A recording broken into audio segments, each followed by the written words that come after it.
नमस्कार, स्वागत है आप सभी का एबी स्टार न्यूज में। मैं हूं आपके साथ दोपहर और तो चला आपका राज्य आपकी खबरों का, जहां सबसे पहले बात करेंगे हरियाणा की।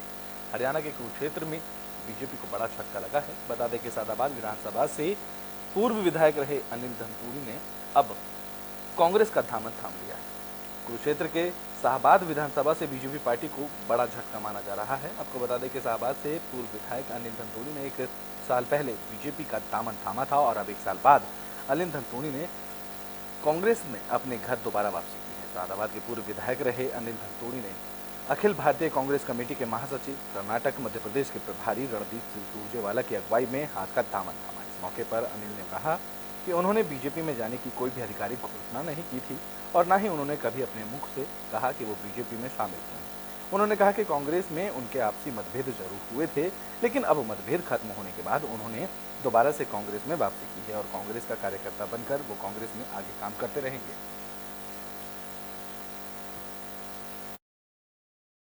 ये सब समय का खेल है।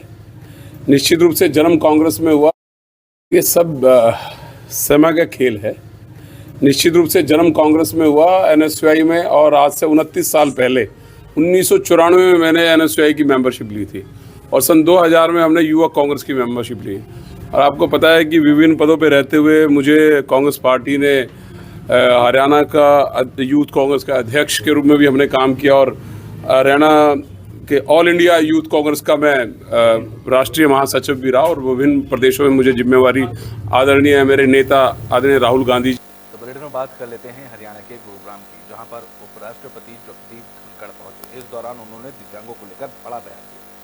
तो उपराष्ट्रपति जगदीप धनखड़ गुरुग्राम के सेक्टर 45 में सार्थक ग्लोबल रिसोर्स सेंटर पहुंचे, जहां उन्होंने 10वीं नेशनल कॉन्फ्रेंस ऑन डिसेबिलिटी का शुभारंभ किया। वहीं हरियाणा कार्यक्रम में सामाजिक न्याय और अधिकारिता मंत्री ओपी यादव भी इस दौरान कार्यक्रम में उपस्थित रहे। बता दें कि कार्यक्रम के दौरान उपराष्ट्रपति जगदीप धनखड़ ने कहा कि दिव्यांग लोगों को सहानुभूति की वस्तु नहीं माना जाना चाहिए, बल्कि उनके ज्ञान, योग्यता और विशेषज्ञता के लिए मान्यता का पात्र होना चाहिए। उन्होंने कहा कि ऐसा इकोसिस्टम बनाने की जरूरत है और जिसके माध्यम से अपार प्रतिभा के धनी दिव्यांगों को सशक्त बनाया जा सके।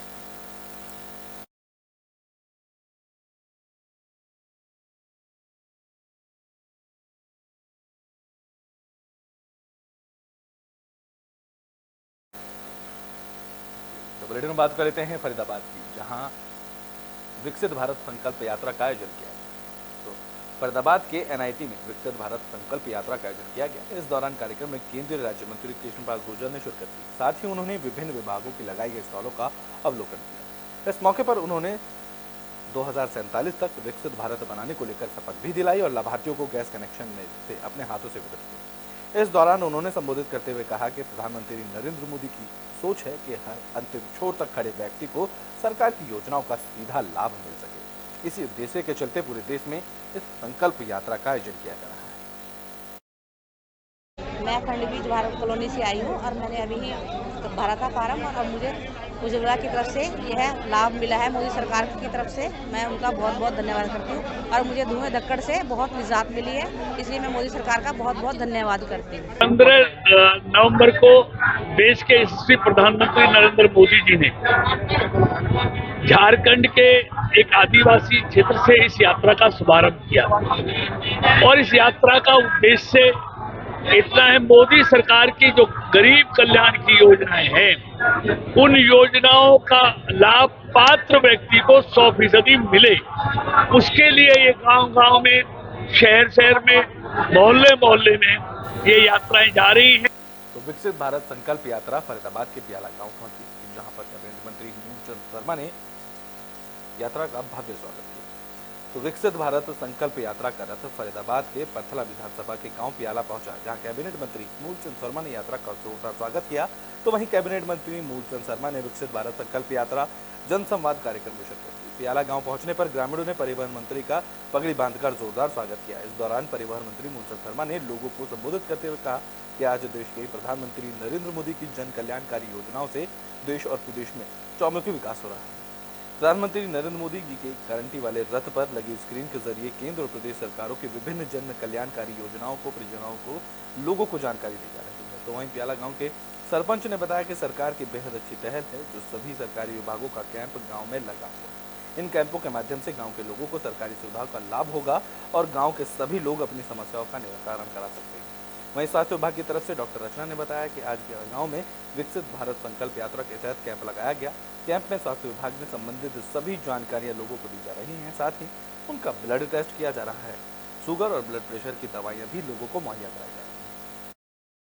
यही नहीं करवाना आई, बीपी शुगर कुछ तो मिलेगा दवाई गोली। अच्छा, दवाई गोली कुछ तो मिली पर चेक हो नहीं। चेक हो गया?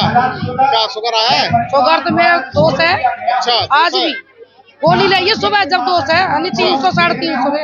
अभी तो यहाँ पर सिर्फ स्क्रीनिंग चल रही है। अभी तक 80 लोगों के रजिस्ट्रेशन हो चुके हैं और यहाँ पे एनसीडी की स्क्रीनिंग चल रही है, एनसीडी और निरोगी की। लोग क्या मान रहे हैं क्योंकि जो चेकअप हो रहे हैं यहाँ पर दवाइयाँ वगैरह भी दी जा रही है? नहीं, यहाँ पर सिर्फ स्क्रीनिंग हो रही है। स्क्रीनिंग हो रही है। आज भारत कृषि यात्रा पहले और केंद्र प्रदेश की जो लाभ है, जो योजना है, उनको आम व्यक्ति तक जानकारी पहुंचाने के लिए केंद्र की तरफ से जो योजना उसका लाभ, प्रदेश की तरफ से लाभ और देश और प्रदेश में जो लोगों को आम व्यक्ति गरीब के लिए मोदी जी ने कहा मेरी सरकार गरीब व्यक्ति के लिए समर्पित है और इसके ज्यादा लाभ लें और जो उन्हें लक्ष्य रखा है 2000। तो बुलेटिन बात और रोहतक की कर लेते हैं, जहां विकसित भारत संकल्प यात्रा का ग्रामीणों ने जोरदार स्वागत किया। तो रोहतक में भी विकसित भारत संकल्प यात्रा का स्वागत किया गया, जहां पर गांव भहलबा पनारी और खास में पहुंचने पर लोगों ने यात्रा का जोरदार स्वागत किया। इस दौरान राज्यसभा सांसद रामचंद्र जांगड़ा ने कार्यक्रम में शिरकत की। इस दौरान ग्रामीणों को वर्चुअल माध्यम से प्रधानमंत्री नरेंद्र मोदी का संदेश भी सुनाया गया। तो वहीं ग्रामीणों को संबोधित करते हुए राज्यसभा सांसद रामचंद्र ने कहा कि किसानों से लेकर जवानों तक सभी प्रधानमंत्री नरेंद्र मोदी की नीतियों से खुश हैं। यही कारण है कि देश लगातार विकसित भारत के लक्ष्य की ओर तेजी से आगे बढ़ रहा है। तो बुलेटिन बात फरीदाबाद की कर लेते हैं, जहां पुलिस थानों का सौंदर्यीकरण का काम शुरू हो गया। बता दें कि हरियाणा में डीजीपी ने पुलिस थानों के सौंदर्यीकरण के काम करने के निर्देश दिए थे, जिसके बाद फरीदाबाद में पुलिस थानों के सौंदर्यीकरण का काम शुरू हो गया, जहां पुलिस मुलाजमों को साफ सफाई और सुंदरता के साथ साथ बेहतरीन मैच की सुविधा भी उपलब्ध कराई जा रही है। इस कड़ी में एसीपी सुधीर तनेजा ने सेक्टर 58 और मुजेसर थाने का निरीक्षण किया। तो वहीं उन्होंने कहा कि फरीदाबाद के पुलिस कमिश्नर के आदेश पर तमाम थानों का सौंदर्यीकरण का काम शुरू हो गया है, जिससे कि थानों में काम करने वाले मुलाजमों को जहां बेहतर वातावरण मिले, वहीं थाने में आने वाले शिकायतकर्ताओं को भी बेहतर माहौल देखने को मिले। सीपी सर के आदेश अनुसार सभी थानों का सौंदर्यीकरण करवाया जा रहा है, जो कि इस टाइम हम सेक्टर 58 के थाना के अंदर हैं। सेक्टर 58 के अंदर आप लोगों ने देखा है कि साफ सफाई पूरी तरह से चल रही है, बाहर भी साफ सफाई चल रही है। ऊपर हमारी मेस जो है, मेस भी बड़ी अच्छी तरह से बनाई गई है, जिसके अंदर म्यूजिक सिस्टम बनाया गया है और अपने मुलाजमों के लिए बैठने के लिए स्थान, उनकी मेज कुर्सी की व्यवस्था, नई व्यवस्था करवाई गई है। और इसी प्रकार से बाहर जो अपना ग्राउंड है, ग्राउंड की भी साफ सफाई करवाई गई है। मोटरसाइकिल एक साइड में करवाए गए हैं। ये हमारे डीजीपी सर और सीपी साहब के आदेश। तो बुलेटिन में बात कर लेते हैं यमुनानगर की, जहां सीएम फ्लाइंग ने वार्डों का निरीक्षण किया है। बता दें कि यमुनानगर में सफाई व्यवस्था को लेकर मुख्यमंत्री उड़न दस्ता की तरफ से सभी वार्डों का औचक निरीक्षण किया गया, जहां मुख्यमंत्री उड़न दस्ता ने सफाई व्यवस्था कार्यों को लेकर वार्ड नंबर 1 से लेकर वार्ड नंबर 15 तक सफाई व्यवस्था का जायजा लिया। इस दौरान उड़न दस्ता को कोई जगह पर गंदगी का अंबार देखने को मिला, जिस पर उन्होंने नाराजगी जताई। तो वहीं सीएम फ्लाइंग की तरफ से नगर निगम कार्यालयों में बैठकर सफाई संबंधित कार्यों का अध्ययन भी किया गया। उन्होंने नगर निगम से सफाई व्यवस्था के सारे रिकॉर्ड भी मांगे। इस मौके पर इंस्पेक्टर राजेश कुमार ने बताया कि पूरे हरियाणा में सीएम फ्लाइंग की तरफ से हर जिले में सफाई व्यवस्था का निरीक्षण अभियान चलाया जा रहा है। स्वस्थ भारत अभियान में किसी तरह की कोई कमी न हो, जिसके चलते मुख्यमंत्री उड़न दस्ता हर जिले में जाकर सफाई व्यवस्था का निरीक्षण कर रहा है। सीवरेज, नालियां, टॉयलेट सब ब्लॉक हैं और हम रेगुलर 1 महीने से कंप्लेन कर रहे हैं जय जी, और ये हमें एसडीओ जी भी रोज आजकल बोल देते हैं। सर हम बहुत परेशान हैं, बहुत परेशान होकर हम रोड पे आए हैं। दिवाली बाद महीना हो गया सर, कोई नहीं आया और बच्चे इतने परेशान, स्कूल जाने से भी परेशान, मच्छर, बच्चे परेशान हैं, बीमार हो रहे हैं बच्चे, गंदा पानी, गंदगी हो रही है, घर में गंदा पानी आ रहा है। कब से जाम हुए पड़े हैं सीवरेज? 2 महीने हो गए, शायद अक्टूबर का महीना से। संबंधित अधिकारी को या आपके वार्ड के एमसी को आपने सूचित किया है? आज सरकार की तरफ से आदेश थे कि पूरे हरियाणा के अंदर जहाँ भी जो भी टेंडरिंग वगैरह हुई है सफाई के 1 तारीख से जो उसका काम चला था, तो इसमें कितनी सफाई हुई है, ये करते भी हैं कि नहीं करते हैं, इस मामले में आज पूरे बुलेटिन में बात कर लेते हैं फरीदाबाद की, जहां दबंगों की दबंगई का मामला सामने आया। बता दें कि घुड़चढ़ी के दौरान दबंगों ने गोली मारी। तो हरियाणा के फरीदाबाद में शादी के समय घुड़चढ़ी की रस्म के दौरान गोली चलने का मामला सामने आया, जहां तिगांव हाउसिंग बोर्ड कॉलोनी में देर रात दबंगों ने मंदिर की ओर जा रही बारात को रुकवाकर पहले जाति सूचक शब्दों का इस्तेमाल किया। इसके बाद एक लड़की के पैर में गोली मार दी।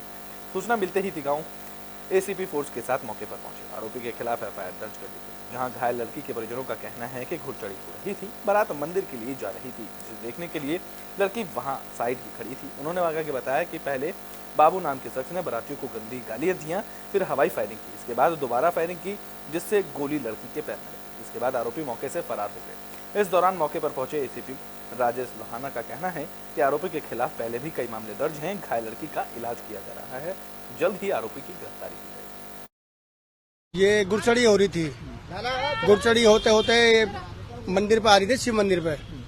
तो वहाँ पे डीजे वीजे बाज रहा था, तो बारात जैसे चढ़ती है तो वहाँ देख रहे थे बच्चे। तो वहाँ ये आया, आके इसने गोली भर के लोड करके वहीं पे खड़ा था। तो कहाँ रहते? उसका नाम है बाबू नागर, और दूसरे का नाम है हीरा। सामने आया है, बारात को जबरन रोका गया और फिर गोली चलाई गई। जी, कल शाम को 8 बजे थाना तिगांव में सूचना प्राप्त हुई और इस घटना की सूचना पर तुरंत पुलिस वहाँ मौके पहुंची। हमने जो है जगदीश के दरखास्त पे हमने मुकदमा दर्ज कर दिया। तो बुलेटिन के आखिरी में बात कर लेते हैं छत्तीसगढ़ के गरियाबंद की, जहां तूफान ने स्कूलों की पोल खोल के रख दी है। बता दें कि गरियाबंद के मिचोंग तूफान का असर देखने को मिला। साथ ही साथ तूफान ने मुख्यमंत्री योजना के तहत बने स्कूलों में हुए काम की भी पोल खोल दी। छत्तीसगढ़ में सरकार बदलते ही योजनाओं में गड़बड़ी और काम में लापरवाही सामने आने लगी है। मुख्यमंत्री स्कूल जतन योजना के जरिए प्रदेश के सरकारी स्कूलों में मेंटेनेंस में क्वालिटी पर अब सवाल उठ रहे हैं। गरियाबंद जिले में जिन स्कूलों की मरम्मत की गई, वहां हल्की बारिश में ही सीपेज होने लगा है। बारिश से स्कूलों की छत में पानी रिसने लगा है, जहां देखा गया है कि स्कूलों में रंगाई पुताई का काम भी अधूरा पड़ा है। तो वहीं खिड़की और पैनल के भी टूटे नजर आ रहे हैं। साथ ही फ्लोरिंग में भी दरारें और काम की गुणवत्ता निगरानी की हकीकत बयां करती नजर आ रही है। बता दें कि जिले में 1300 स्कूलों को मरम्मत कराने के लिए 5 महीने पहले लगभग 88 करोड़ रुपए की मंजूरी मिली थी, लेकिन 5 महीने बीत जाने के बाद भी केवल 473 स्कूलों की मरम्मत का काम हो गया। रिपेयरिंग के लिए केवल फ्लोरिंग वर्क किए हैं, सब अभी अधूरा है। चैनल गेट और खिड़की अभी अधूरा है। क्या बोला गया था आपको? हाँ, ये सब रिपेयरिंग करवाएंगे बोले थे, चकाचक बोले थे। जी जी। तो क्या हुआ है? अभी आए नहीं है, वो अधूरा काम किए हैं। अभी शायद 1.5 महीना हुआ है, मरम्मत कार्य किया हुआ है और थोड़ा हल्का कहाँ सीपेज हो रहा है। तो अभी बिना बारिश में सीपेज, कम बारिश में भी? कम बारिश में सीपेज हो रहा है सब, तो बारिश में क्या स्थिति है आप समझ सकते हैं। कुल हमारे यहाँ 1300 काम आए थे, जिसकी राशि वो 89.49 करोड़ का।